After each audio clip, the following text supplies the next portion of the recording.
Hello everyone, welcome to success with Rai academy. आज का हमारा टॉपिक है एफपीओ। एफपीओ क्या होता है और शेयर मार्केट में ये किस तरीके से यूज होता है। कल हमने एक वीडियो बनाया था अपने चैनल पर, वो था आईपीओ क्या है और इसका रोल शेयर मार्केट में क्या होता है। इस वीडियो को समझने से पहले आपको आईपीओ वाला वीडियो देखना पड़ेगा, जो आप चैनल में जाकर देख सकते हैं, क्योंकि आईपीओ के बाद ही एफपीओ जारी किया जाता है। यानी इस वीडियो को आप तब समझ सकेंगे जब आपने आईपीओ वाला पूरा वीडियो देखा होगा या फिर आपको आईपीओ के बारे में जानकारी होगी। तो आज के इस वीडियो में हम आपको एफपीओ का फुल फॉर्म, एफपीओ क्या होता है और शेयर बाजार में एफपीओ का रोल क्या है, इन सब पॉइंट्स को कवर करेंगे। तो चलिए वीडियो को स्टार्ट करते हैं। सबसे पहले हम जानते हैं कि एफपीओ का फुल फॉर्म क्या होता है। इसका फुल फॉर्म होता है follow on public offer. Share बाजार में लिस्टेड कंपनियां ही इसको जारी करती हैं। अब इसकी परिभाषा की अगर हम बात करें तो आप जिस तरीके से आईपीओ कोई कंपनी पहली बार जारी करती है, उसके बाद वो शेयर मार्केट में लिस्टेड होती है, उसी तरीके से जो कंपनियां लिस्टेड हो जाती हैं और फिर शेयर अगर जारी करती है मार्केट के लिए तो उसे एफपीओ बोला जाता है। इसके तहत जब लिस्टेड कंपनियों को और पूंजी की आवश्यकता होती है तो वो अपने शेयर जब दोबारा जारी करती है तो उसे एफपीओ बोला जाता है। एफपीओ और आईपीओ में अगर हम बेसिक अंतर की बात करें तो एफपीओ को केवल शेयर बाजार में लिस्टेड कंपनियों की ओर से ही जारी किया जा सकता है, जबकि आईपीओ को कोई भी कंपनी बाजार में फंड जुटाने के लिए जारी कर सकता है।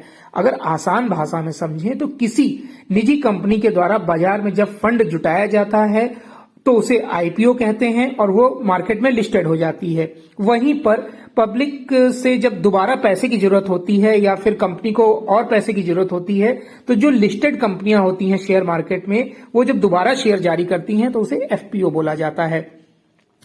एफपीओ दो प्रकार के होते हैं, ये भी जान लीजिए। एक होता है मिश्रित और दूसरा होता है गैर मिश्रित, यानी कि मिक्स्ड ऑफरिंग, दूसरा नॉन मिक्स्ड ऑफरिंग। सबसे पहले हम जान लेते हैं कि मिक्स्ड ऑफरिंग क्या होता है। इस प्रकार की पेशकश में कंपनी शेयरों को जोड़ने या जनता को पेश किए जाने वाले शेयरों की संख्या बढ़ाने का फैसला करती है। मिश्रित पेशकश में कंपनी का मूल्य वही रहता है लेकिन शेयरों की संख्या बढ़ा दी जाती है, यानी प्रति शेयर आय घट जाती है। गैर मिश्रित क्या होता है? मिश्रित में जब शेयरों की संख्या बढ़ाई जाएगी तो जाहिर सी बात है आपके पैसे कुछ कम किए जाएंगे। और गैर मिश्रित क्या होता है? गैर मिश्रित वह प्रक्रिया होती है जब कंपनी के अधिकांश शेयर धारक जैसे संस्थापक, निदेशक आदि अपने शेयर जनता को बेचने का फैसला करते हैं। जब इस प्रकार की पेशकश कंपनी द्वारा की जाती है तो उसे नॉन मिक्स्ड ऑफरिंग कहते हैं, क्योंकि बेचे गए शेयरों का पैसा संबंधित बहुसंख्यक शेयर धारकों का होता है। यहां प्रति शेयर आय समान रहती है क्योंकि कोई नया शेयर जारी नहीं किया जाता है। जिन्होंने खरीद रखा होता है, जैसे कि निदेशक होते हैं, संस्थापक होते हैं, वही इसको जारी करते हैं। जो उनके पास शेयर होते हैं वो मार्केट में उसे लिस्टेड कर देते हैं बेचने के लिए। एफपीओ कोई भी कंपनी जब जारी करती है तो उसका फायदा डायरेक्ट तौर पर ग्राहकों को भी होता है, क्योंकि शेयर जब ग्राहक खरीदते हैं तो वो कंपनी में अपनी हिस्सेदारी प्राप्त कर लेते हैं। अब हम बात करते हैं कि एफपीओ जारी क्यों किया जाता है। एफपीओ किसी लिस्टेड पब्लिक कंपनी की ओर से तभी जारी किया जाता है जब उसे भविष्य में या भविष्य की योजनाओं को पूरा करने के लिए पैसे की आवश्यकता होती है या फंड की जरूरत होती है।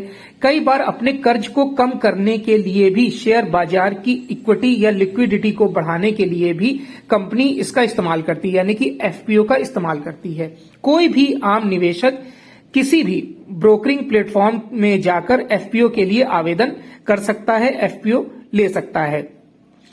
तो ये एफपीओ के बारे में कुछ महत्वपूर्ण जानकारियां थी जो आपको पता होनी चाहिए थी। इसमें एक टर्म और आता है ईपीएस। एफपीओ जब आप लेते हैं, मिश्रित एफपीओ लेते हैं तो यानी कि मिक्स्ड ऑफरिंग लेते हैं, तो उसमें एक टर्म आता है ईपीएस। ईपीएस का फुल फॉर्म होता है अर्निंग्स पर शेयर। ईपीएस एक मीट्रिक होता है जिसका इस्तेमाल किसी कंपनी की प्रॉफिटेबिलिटी का पता लगाने के लिए किया जाता है कि एक शेयर पर उस कंपनी को कितना कमाई कर सकती है, कितना लाभ हो रहा है। तो ईपीएस के बारे में भी आपको जानना आवश्यक था। तो ये वीडियो एफपीओ से रिलेटेड था। आई होप आपको ये वीडियो अच्छा लगा होगा, समझ में आया होगा। अगर वीडियो अच्छा लगा हो तो लाइक और शेयर कर दीजिएगा। वीडियो देखने के लिए धन्यवाद।